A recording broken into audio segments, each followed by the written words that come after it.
নমস্কার।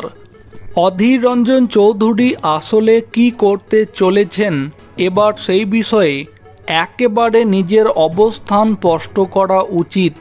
কারণ যেভাবে 2024-এর লোকসভা ভোটে বহরমপুর লোকসভা আসন থেকে অধীরের পরাজয় এবং পরবর্তীতে প্রদেশ কংগ্রেস সভাপতির দায়িত্ব থেকে সরে আসার পরে যে গুঞ্জনটা সোশ্যাল মিডিয়াতে ছড়িয়ে পড়েছে, অধীর রঞ্জন চৌধুরী বিজেপিতে যোগদান করতে চলেছেন এবং ত্রিপুরা রাজ্য থেকে বিজেপি রাজ্যসভার সাংসদ হিসাবে নির্বাচিত হয়ে অধীর রাজ্যসভাতে যেতে চলেছেন বলে যে আলোচনা হচ্ছে, এটাও আসলে কতটা ঠিক সেটা নিয়ে যেমন প্রশ্ন, একই সাথে যে গুঞ্জনটি এবার সোশ্যাল মিডিয়াতে এলো, অধীর রঞ্জন চৌধুরী বিজেপিতে যোগদান করছেন এবং সামনে যেহেতু পশ্চিমবঙ্গে আবারও 6টি বিধানসভা কেন্দ্রে উপনির্বাচন হবে, এই 6টি আসনের মধ্য থেকে কোনো একটি বিধানসভা কেন্দ্র থেকে বিজেপি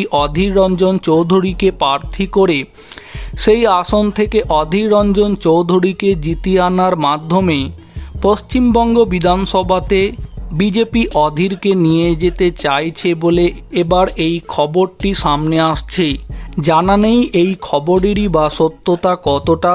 এক্ষেত্রে যেটা বলা হচ্ছে, অধীর রঞ্জন চৌধুরী যেহেতু মাঠে ময়দানে থেকে শাসক দলের বিরুদ্ধে রাজনীতিটা খুব ভালো পারেন, তাই বিজেপি চাইছে অধীর যেমন বিজেপিতে যোগদান করুক, পাশাপাশি পশ্চিমবঙ্গ বিধানসভাতে লড়াকু নেতা শুভেন্দু অধিকারীর সাথে বিধানসভাতে গিয়ে পশ্চিমবঙ্গের দুর্নীতিগ্রস্ত তৃণমূল দলের বিরুদ্ধে আরও জোরদার লড়াই করুক 2026-এর পশ্চিমবঙ্গ বিধানসভা ভোটের আগে এবং 2026-এর পশ্চিমবঙ্গ বিধানসভা ভোটে। তো প্রিয় দর্শক বন্ধু, আপনাদের এই বিষয়ে কি মতামত থাকছে কমেন্টে জানাতে পারেন। ভিডিওটিকে সম্পূর্ণ করে দেখার জন্য অসংখ্য ধন্যবাদ।